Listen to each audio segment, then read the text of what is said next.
Uh, Welcome to my YouTube channel. My name is Ayush Pandey and I work as a data engineer.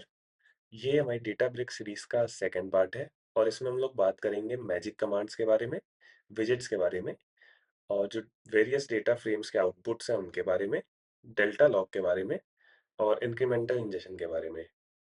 तो आइए शुरू करते हैं magic command से। Magic commands Databricks notebook में use होने वाली स्पेशल कमांड्स हैं जिनसे हम डिफरेंट लैंग्वेजेस या फाइल सिस्टम या सीक्वल के लिए एक सेल को कंट्रोल कर सकते हैं। इसकी आइडेंटिफिकेशन एम्परसेंड से होती है। एक नोटबुक में डिफरेंट लैंग्वेजेस का कोड लिखने के लिए इनका यूज़ होता है। हम इनसे SQL, Python, shell command execute कर सकते हैं। तो आइए देखते हैं इनको कैसे यूज़ करना है। तो बाय डिफ़ॉल्ट एक नोटबुक का बाय डिफ़ॉल्ट लैंग्वेज होता है जिसको हम यूज़ कर सकते हैं, तो अभी पाइथन सिलेक्टेड है। जो भी नई सेल क्रिएट होगी वो एज़ अ पाइथन क्रिएट होगी। अगर मैं कोई भी मल्टीपल सेल बनाऊँगा तो इसमें पाइथन शो होगा। तो अगर मुझे इसी में सीक्वल स्क्रिप्ट लिखनी है तो एम्परसेंड सीक्वल मैं लिखूँगा और यहाँ पे अपना सीक्वल कोड लिख दूँगा और इसको एग्ज़ीक्यूट कर लूँगा। Python code by default execute हो जाएगा।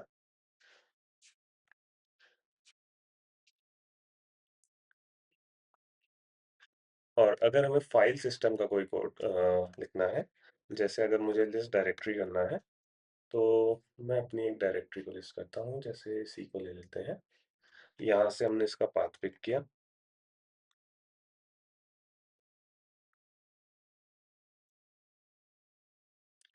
अ, तो इसने हमारी डायरेक्टरी में जितने भी फ़ोल्डर्स हैं उनको रिटर्न कर दिया है।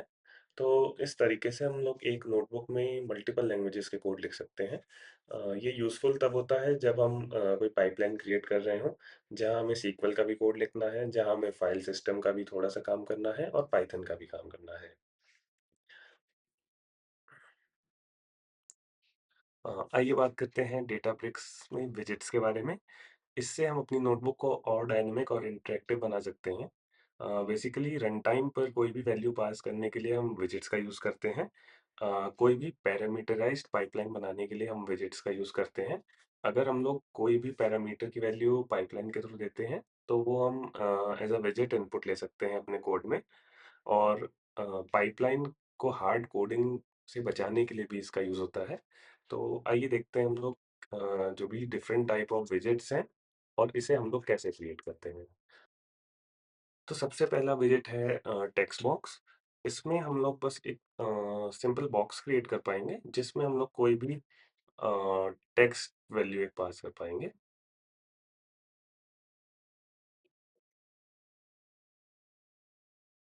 इसमें हम इसको एक नेम प्रोवाइड करेंगे, जैसे मैंने सिटी प्रोवाइड किया है। एक डिफ़ॉल्ट वैल्यू प्रोवाइड करेंगे।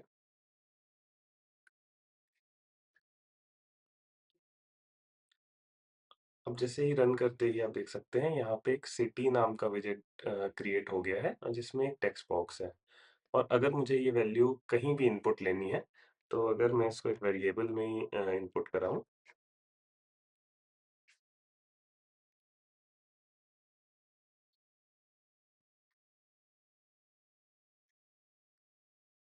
तो आप देख सकते हैं हमारे पास ये वैल्यू आ गई।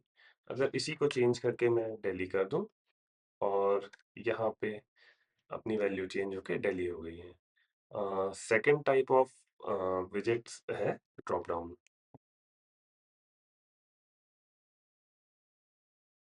इसमें हम लोग states multiple value drop down कर सकते हैं।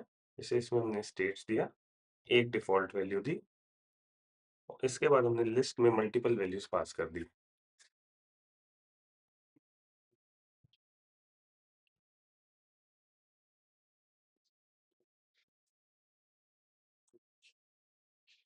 तो आप देख सकते हैं कि स्टेट्स नाम का हमारे पास ड्रॉप डाउन आ गया है और इसमें हम जो भी वैल्यू सेलेक्ट करेंगे, सेम जैसे हमने इसमें अपनी वैल्यूज़ गेट करी थी, हम लोग इधर भी अपनी वैल्यूज़ गेट कर सकते हैं। यहाँ पे अगर मैं स्टेट्स कर दूँ, आप देखेंगे हमारे पास यहाँ पे स्टेट की वैल्यू आ गई। अ, इसके बाद है मल्टी सेलेक्ट।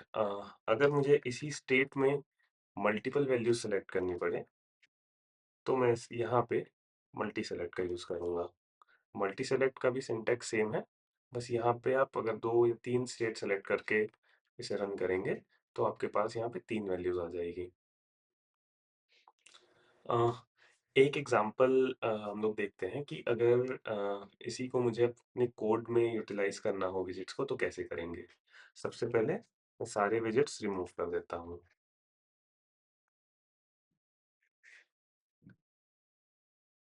तो रिमूव ऑल से मेरे सारे विज़िट्स रिमूव हो गए। अब इसके बाद एक मैं नया टेक्स्ट विज़िट पहले मैं अपनी SQL टेबल देखता हूँ।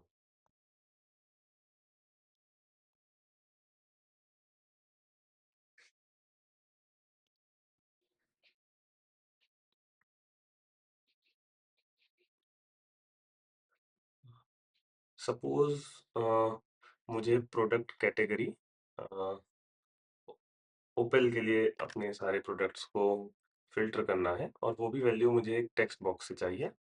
तो आइए देखते हैं ये कैसे करना है। एक मैं नया टेक्स्ट बॉक्स बनाता हूँ। यहाँ पे डिफ़ॉल्ट वैल्यू ओपल, यहाँ पे प्रोडक्ट कैटेगरी और इसकी वैल्यू को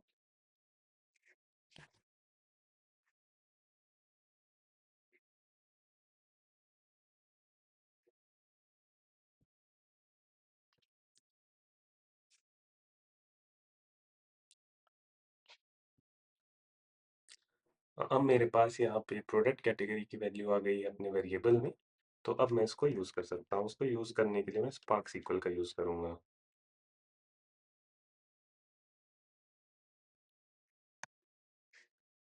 इसको हम वेब स्ट्रिंग में डाल देंगे।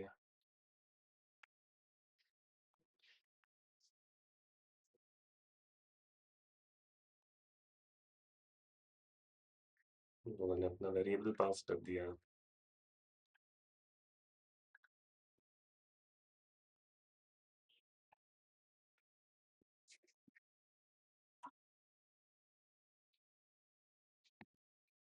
अब आप देख सकते हैं कि प्रोडक्ट कैटेगरी में हमारी सारी ओपेल की वैल्यूज़ आ रही हैं। तो ऐसे ही हम लोग पाइपलाइन में भी मल्टीपल वेरिएबल्स को विजेट्स के थ्रू अपने कोड में यूज़ कर सकते हैं और उसके थ्रू अपने कोड में कोई भी फ़िल्टर यूज़ करना है या मोस्टली ये यूज़ होता है टाइम वेरिएबल के लिए। कोई भी टाइम है जो हमारे पाइपलाइन से आ रहा है, रनिंग टाइम, स्टार्टिंग टाइम, वहाँ पे इसका सबसे ज़्यादा यूज़ होता है। अ, आइए देखते हैं कि जो डेटा फ्रेम हमने बनाया है, जिसमें हमने प्रोडक्ट कैटेगरी को ओपल पे फ़िल्टर किया है, इसको हम लोग कौन से वेरियस फॉर्मेट में सेव कर सकते हैं। तो जो डेटाब्रिक्स हमें फॉर्मेट्स प्रोवाइड करता है कोई भी डेटा फ्रेम सेव करने के लिए, वो है CSV, डेल्टा, पार्के, जेसन या एक्सेल। एक्सेल हमें डायरेक्ट डेटाब्रिक्स नहीं प्रोवाइड करता है, इसके लिए हमें एक वॉक अराउंड करना पड़ता है, जिसमें हमें अपने डेटाब्रिक्स को पांडास में कन्वर्ट करके तब सेव करना होता है। तो सबसे पहले आइए हम लोग CSV में सेव करते हैं इसे।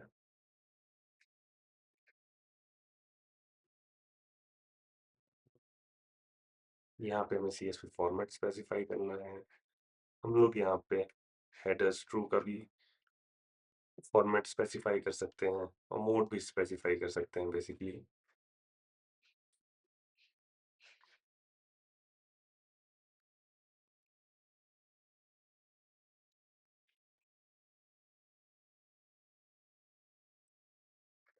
अब ये बेसिकली मुझे एक CSV फ़ोल्डर देगा, उसके अंदर मल्टीपल फाइल्स होंगी। यहाँ पे अगर मैं रिफ्रेश करूँगा तो ये CSV फ़ोल्डर्स में मेरे पास 2 फाइल्स आई। अब CSV तो एक सिंगल फाइल आनी चाहिए पर यहाँ पे 2 फाइल्स क्यों आई? तो ये बेसिकली स्पार्क में हमारा डेटा फ्रेम पार्टीशन्ड है। तो मल्टीपल पार्टीशंस को इसने मल्टीपल फाइल्स में सेव किया है। अगर एक सिंगल फाइल चाहिए तो यहाँ पे हमें ऐसे कोलेस करना पड़ेगा। तो अगर मैं df डॉट कोलेस इसे एक सिंगल नोट पे कोलेस कर दूँ, तो इस केस में ये मुझे सिर्फ़ एक फाइल देगा। ये देखिए एक फाइल सिर्फ हमारे पास आ गई है और इसको हम लोग डाउनलोड करके एक बार चेक कर लेते हैं कि जो हमारा एक्चुअल डेटा फ्रेम है ये वही फाइल है कि इसमें कोई डिफरेंस है।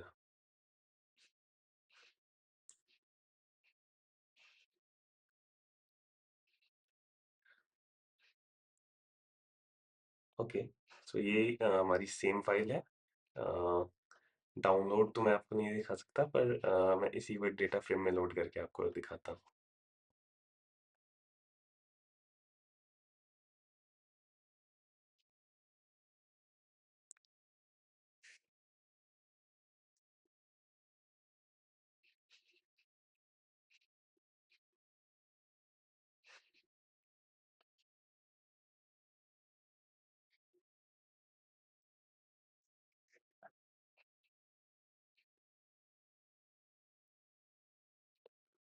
तो आप ये देख सकते हैं, मेरे पास ये डेटा फ्रेम लोड हो गया है उसी सीएसवी से, जो हमने राइट की थी। अब हम लोग आते हैं पार्के की तरफ। अ,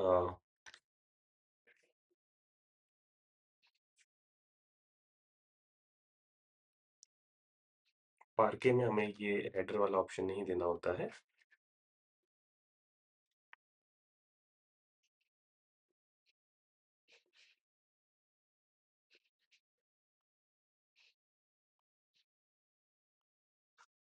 अ, ये मेरे पास एक पार्के फाइल टेबल की आ गई है, जिसमें हम लोग की टेबल का डेटा है।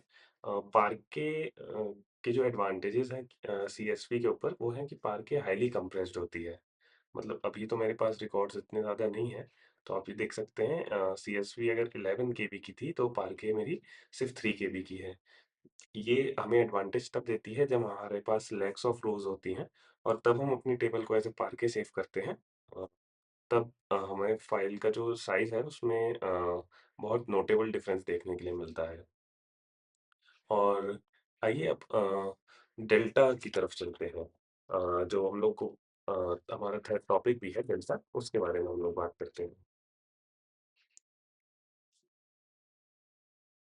आइए अब मैं थोड़ा-सा डेल्टा के बारे में बात करते हैं। डेल्टा क्या है डेटाबेस में?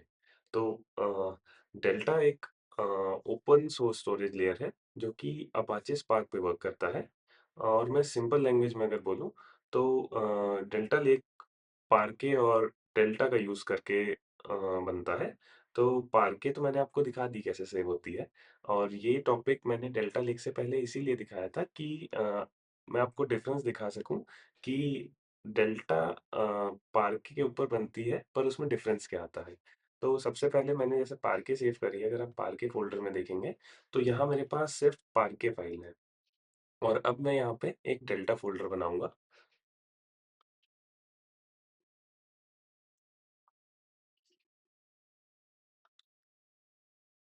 सॉरी।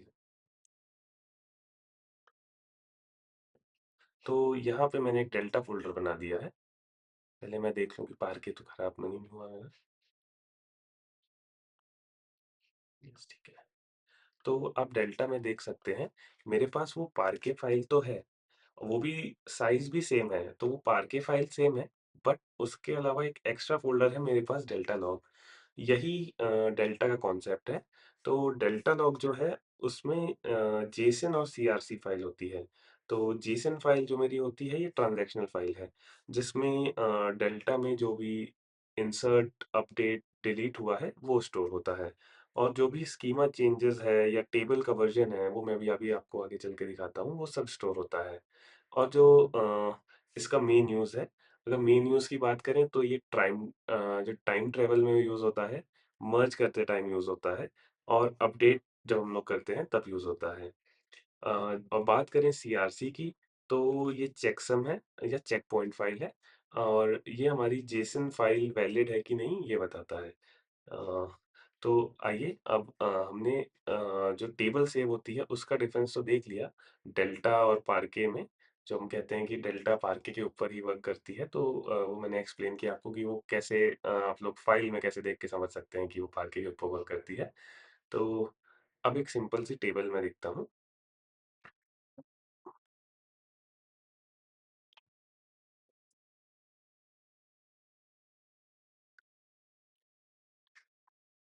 मैंने एक सिंपल सी टेबल ली है, कस्टमर टेबल। तो इसमें बस मेरे पास 3 रोज़ का डेटा है, और मैं आपको दिखा भी दूँ कि ये डेल्टा टेबल ही है। यहाँ पे मुझे आइडिया नहीं कि फ्री वर्ज़न में हम लोग देख सकते हैं कि नहीं, बट होपफुली हम लोग को दिखे कि ये डेल्टा टेबल है। ये आप डेटा सोर्स में देख सकते हैं कि ये हमारी एक डेल्टा टेबल है। तो आइए मैं अब आपको बताता हूँ जो भी मैंने कहा था, टाइम ट्रैवल, वर्जन और हिस्ट्री मेंटेन होती है, वो क्या रहता है। तो सबसे पहले हम लोग अगर एक चीज़ की मैं बात और करूँ ना, तो कोई भी अगर हमारा डेटा फ्रेम है, जैसे हमने अपना कैटेगरी डेटा फ्रेम बनाया था, इसको अगर हम लोग राइट और डॉट सेव एज़ टेबल करते हैं, तो ये ऑटोमैटिक एक डेल्टा टेबल बनता है। तो हम लोग जो भी टेबल डेटाबेस में राइट करते हैं, वो हमारी as a delta table he right होती है।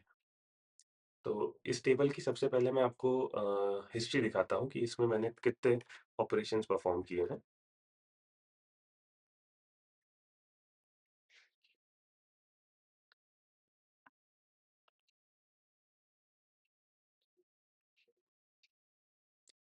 तो आप देख सकते हैं, मैंने एक ऑपरेशन इसमें क्रिएट टेबल का किया है और एक राइट का किया है। तो अभी ये हमें वर्ज़न 1 दिखाता है। कोई भी हमारी डेल्टा टेबल होगी, वो हमें जो ले मैक्सिमम वर्ज़न होता है या लेटेस्ट वर्ज़न होता है, वो दिखाता है। तो ये हमारा इस वर्ज़न 1 दिखा रहा है। तो अगर मुझे इसमें चेंज देखना है कि इसमें और प्रीवियस वर्ज़न में क्या चेंज था,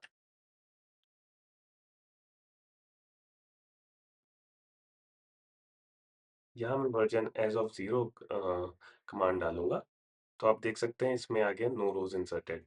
तो बस क्योंकि वो क्रिएट टेबल कमांड थी, उसके बाद एक राइट हुआ है, तो इसमें हमें जो भी रोज़ मैंने राइट करी थी वो दिखी। अब आइए हम लोग एक इसमें कमांड और रन करके चेक करते हैं क्या हिस्ट्री बदलेगी और क्या वर्ज़न से हम लोग को कोई डिफ़रेंस देखने को मिलेगा।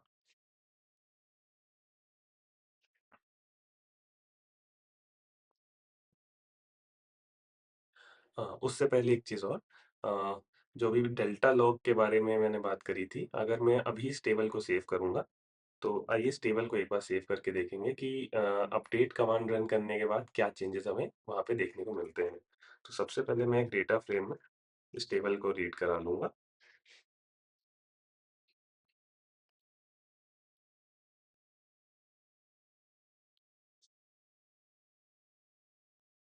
और इसको मैं अपने उसी लोकेशन में राइट कर दूँगा जहाँ हमने अपनी प्रीवियस डेल्टा राइट करी थी। बस इसका नाम मैं कस्टमर्स रख दूँगा।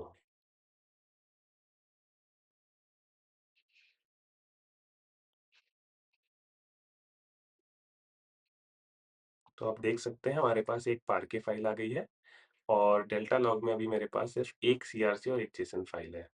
तो अब हम लोग इसको अपडेट करते हैं।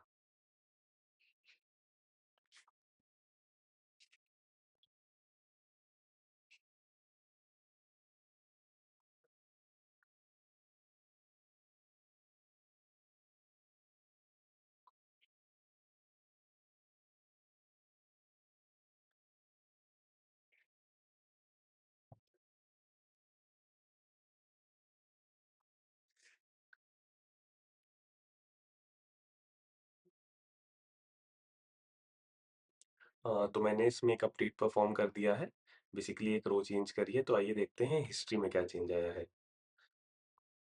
तो आप देख सकते हैं हिस्ट्री में 2 चेंजेज़ आए हैं। एक तो हमारी रो अपडेट हुई है और दूसरा टेबल ऑप्टिमाइज़ हुई है। जो ये टेबल ऑप्टिमाइज़ है ये ऑटोमैटिक ये डेल्टा टेबल का फीचर है कि वो टेबल खुद ही से ऑप्टिमाइज़ करता रहता है थोड़े-थोड़े टाइम में। और इसमें आपको काफ़ी सारी चीज़ें दिख जाती हैं कि कौन से क्लस्टर से आपका ऑपरेशन हुआ है और किसने ऑपरेशन किया है ये, किस यूज़र ने ऑपरेशन किया है, आप यहाँ से पिक कर सकते हैं। अगर आपको कभी ऐसा यूज़ हो कि आपको टेबल में चेक करना हो कि किस यूज़र ने इसमें लेटेस्ट ऑपरेशन किया है, तो आप हिस्ट्री से उस यूज़र की हिस्ट्री निकाल सकते हैं। तो अभी आते हैं वर्ज़न पे। तो आपने ये देखा था कि वर्ज़न एज़ ऑफ 0 पे हमारा क्रिएट टेबल था, तो एम्प्टी टेबल आई। वर्ज़न 1 हमारा ये वर्ज़न था, जो हमने क्वेरी किया था। अब हमारा लेटेस्ट वर्ज़न है वर्ज़न 3। तो अब आप देख सकते हैं जो आयुष है इसका ऐज अपडेट हो गया है और अगर मैं यहाँ से क्वेरी करता हूँ, तो ये भी सेम मुझे देगा क्योंकि ये लेटेस्ट वर्ज़न पिक करेगा। अब अगर मुझे लास्ट वर्ज़न देखना है, तो मैं वर्ज़न 1 पे चला जाऊँगा, तो यहाँ पे मुझे जो पुराना डेटा था, जो अपडेट से पहले था, वो दिखाएगा। इसके अलावा बात करते हैं टाइम स्टैम्प की, तो जैसे हम लोग का हर वर्ज़न के साथ एक टाइम स्टैम्प रहता है। जो भी वर्ज़न है उसका एक पर्टिकुलर टाइम स्टैम्प रहेगा, तो हम एज़ ऑफ वर्ज़न की जगह टाइम स्टैम्प एज़ ऑफ से भी अपना डेटा क्वेरी कर सकते हैं। अगर हमें वर्ज़न की जगह टाइम स्टैम्प का देखना है, मान लीजिए अगर आपकी बहुत पुरानी डेल्टा टेबल है जिसमें बहुत सारे वर्ज़न्स हैं, पर आपकी पाइपलाइन जब रन हुई है, आपको उस टाइम पे देखना है क्या चेंज हुआ था, तब ये क्वेरी काम आती है। तो यहाँ वर्ज़न की जगह मैं टाइम स्टैम्प एज़ ऑफ, तो आप देख सकते हैं, ये उस पर्टिकुलर टाइम स्टैम्प पे चला जाएगा। अगर क्लियरिटी के लिए मैं क्रिएट टेबल का टाइम स्टैम्प पिक करता हूँ कि हमें एग्ज़ैक्ट चेंज देखने को मिल जाएगा।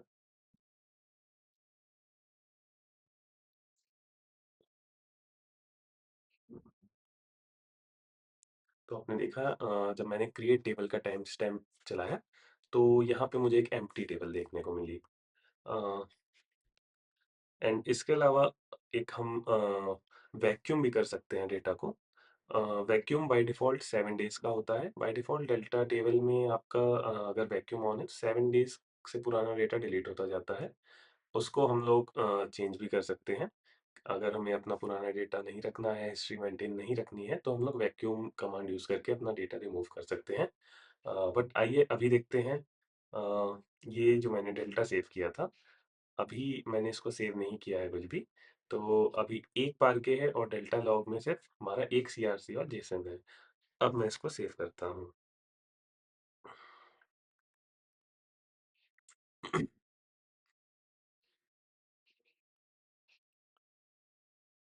तो अब रिफ्रेश करने के बाद आप इसमें चेंज देख सकते हैं। हमारे पास एक नई पार्के फाइल आ चुकी है, जो कि अभी राइट हुई है, और हमारे पास सीआरसी और जेसन अभी अपडेट नहीं हुआ है। तो ये जो जेसन है, आइए इसको रीड कराते हैं। इसमें हम लोग को जेसन में देखने के लिए मिल जाता है कि हमने कौन-कौन सा एक्शन परफ़ॉर्म किया है।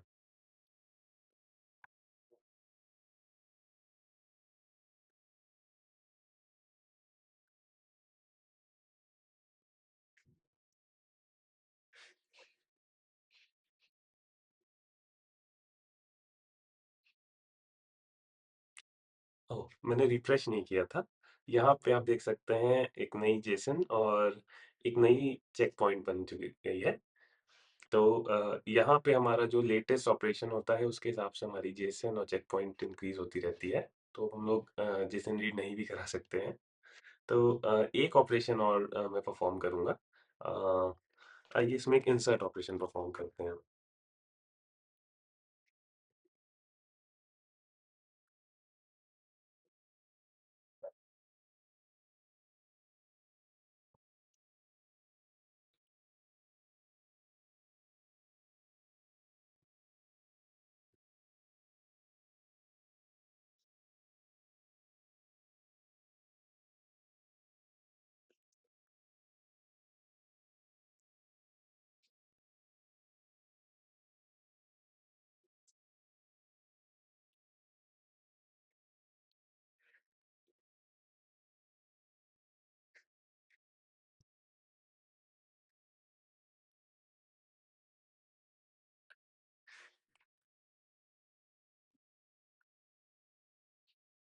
और मैंने इसमें एक इंसर्ट परफ़ॉर्म कर दिया है। तो यहाँ पे देखते हैं, एक इंसर्ट आ गया है और हमारे वर्ज़न में अब ऑप्टिमाइज़ अपडेट राइट सब है। अब एक इंसर्ट भी आना चाहिए, राइट आ गया है। इसके बाद हम लोग वहीं पे दोबारा अपनी फ़ाइल सेव कराते हैं और चेंजेस देखते हैं। सबसे पहले डेल्टा लॉग में एक नई जेसन और एक चेक पॉइंट बन गया है, और कस्टमर टेबल में हमारा एक नई फ़ाइल बन गई है।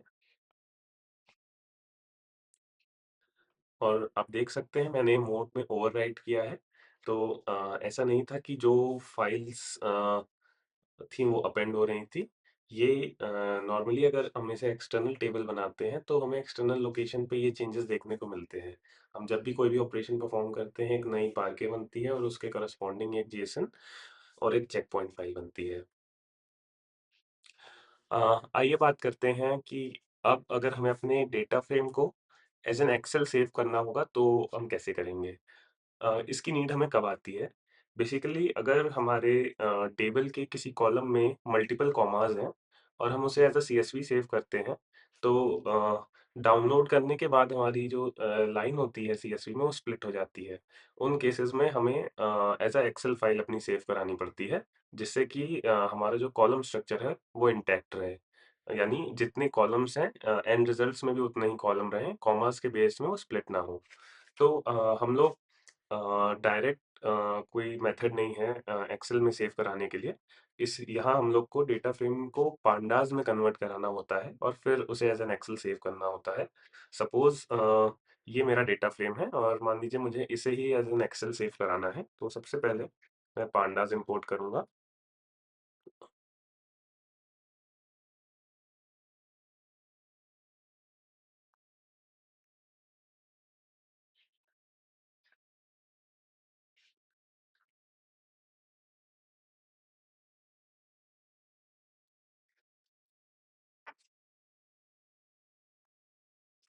अब मेरे पास एक पांडास डेटा फ्रेम क्रिएट हो गया है।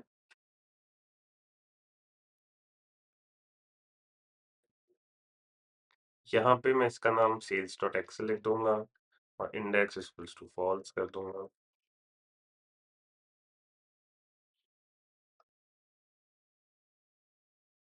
ओके, तो हम लोग को ये लाइब्रेरी इंस्टॉल करनी पड़ेगी।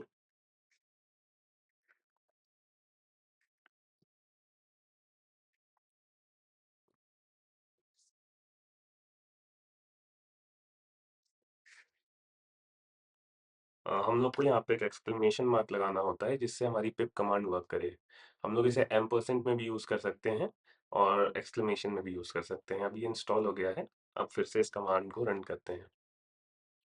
आप देख सकते हैं कमांड रन हो गई है और मैं अगर अपना वर्कस्पेस ओपन करूँगा तो यहाँ मुझे सेल्स डॉट एक्सेल नाम की फ़ाइल अपनी मिल गई है। तो आइए बात करते हैं कि हमें मर्ज ऑपरेशंस या मर्ज क्वेरी की नीड क्यों पड़ी? तो एक सिनेरियो समझते हैं। सपोज़ हमारे पास कोई डेटा है, डेटा सोर्स, जिसका हम लोग एंड रिज़ल्ट एक टेबल में सेव करवाते हैं। तो हमारे पास बाय डिफ़ॉल्ट 2 ऑप्शंस रहते हैं, या तो हम उसका डेटा ओवरराइट कराएँ या अपेंड कराएँ। ओवरराइट में जो हमारा टेबल का डेटा होगा, वो नए डेटा से रिप्लेस हो जाएगा और अपेंड में जो टेबल का नया डेटा है, वो ऐड होता जाएगा हमारे ओल्ड डेटा में। और हम लोग को मर्ज की नीड तब आती है, सपोज़ किसी रो का डेटा चेंज हुआ, किसी कस्टमर आईडी या कस्टमर नेम के रिलेटेड कोई डेटा चेंज हुआ, कोई डेटा डिलीट हुआ, वहाँ पे हम लोग मर्ज क्वेरी यूज़ करते हैं। मर्ज क्वेरी बेसिकली सीक्वल की ही एक क्वेरी है, जिसके थ्रू हम लोग इंसर्ट, अपडेट या डिलीट कमांड एग्ज़ीक्यूट कर सकते हैं सिंगल कमांड से। तो आइए इसे एज़ एन एग्ज़ाम्पल समझते हैं। सपोज़ मेरे पास ये कस्टमर डेटा है, वैसे रिफ्रेश कर लेते हैं।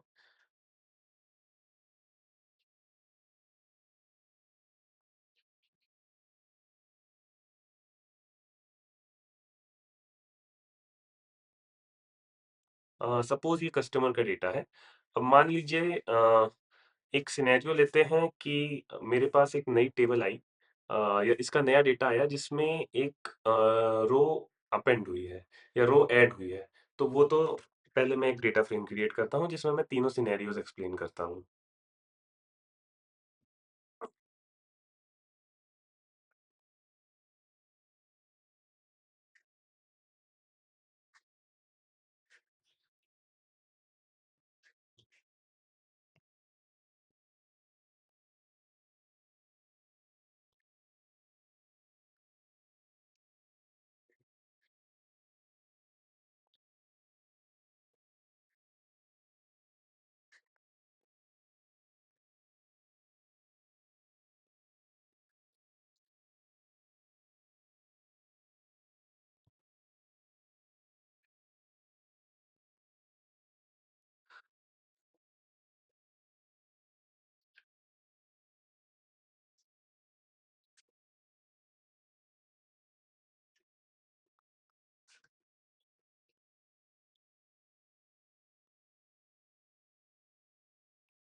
सपोज़ ये मेरी नई टेबल है, जो मेरे पास अपने सोर्स से नया डेटा आ रहा है, तो इसमें ये 2 नई रोज़ हैं और एक जो रो है आयुष, उसमें मैंने कुछ चेंजेस करा है।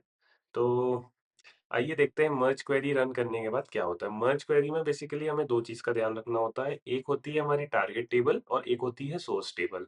सोर्स टेबल इस केस में ये सोर्स डीएफ होगा। इसको अभी हम लोग एक टेम्परेरी व्यू में क्रिएट कर लेंगे और हमारी टारगेट टेबल है कस्टमर जिसमें हमें अपना डेटा ऐड, डिलीट या अपडेट करना है। तो आइए देखते हैं इसकी मर्ज क्वेरी कैसे लिखी जाएगी। पहले मैं इसको एक व्यू बना लूँगा टेम्परेरी।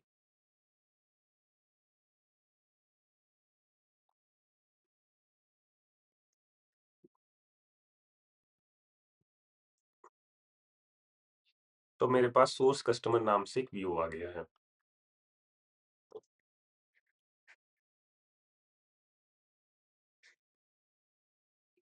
ये सोर्स कस्टमर व्यू हमारा क्वेरी भी हो रहा है। तो आइए अब तो आइए देखते हैं कि अब मर्ज क्वेरी हम लोग कैसे क्रिएट करेंगे सोर्स और टारगेट के लिए। तो यहाँ पे हम लोग मर्ज इनटू यहाँ पे टारगेट टेबल को हम लोग लिखेंगे। इसको मैं टीजीटी बोल दूंगा यूजिंग।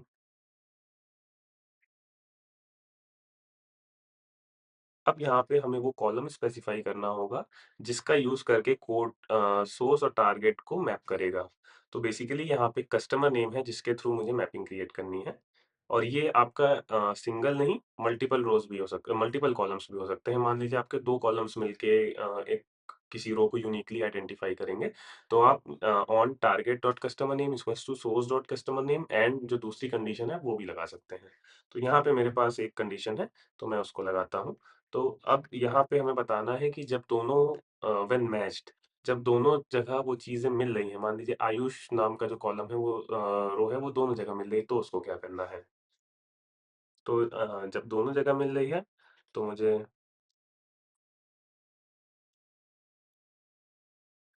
अपडेट करना है और मुझे सिर्फ़ ऐज अपडेट करनी है इस केस में मुझे पूरा रो नहीं अपडेट करनी है तो मैं यहाँ target dot age equals to source dot age कर दूँगा। और अब अगर जब मैच नहीं होता है when not matched then insert star भी लिख सकते हैं और बाकी हम लोग अपना इंसर्ट में तीनों कॉलम का नेम देके और उनकी वैल्यूज भी डिफाइन कर सकते हैं। तो मैं वो करके दिखाता हूँ आपको। जैसे मेरे पास यहाँ पे 3 कॉलम है कस्टमर नेम, एज और जेंडर जो कि हमें ऑटो कंप्लीट में मिल गए। यहाँ मैं वैल्यूज डालूँगा और यहाँ मैं सोर्स की तीनों वैल्यू को डिफाइन कर दूँगा SRC dot customer name, SRC dot age और एसआरसी डॉट जेंडर। तो आप देख सकते हैं अब इस क्वेरी को हम लोग रन करेंगे।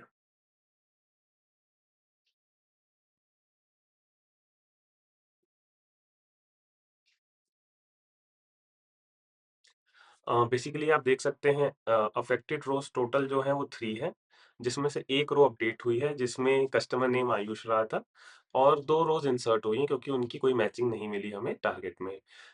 और बेसिकली हम लोग इस रिज़ल्ट को भी यूज़ करते हैं अपनी पाइपलाइन में। अगर हमें पाइपलाइन की लॉग बनानी है कि कितने रिकॉर्ड्स इंसर्ट हुए हर रन पे तो हम इस रिज़ल्ट को भी यूज़ करते हैं।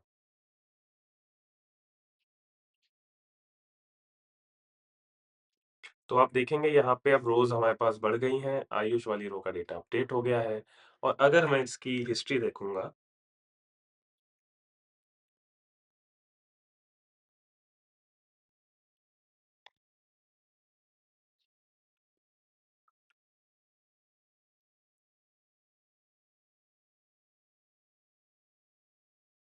तो आप देख सकते हैं एक मर्ज ऑपरेशन भी ऐड हो गया है।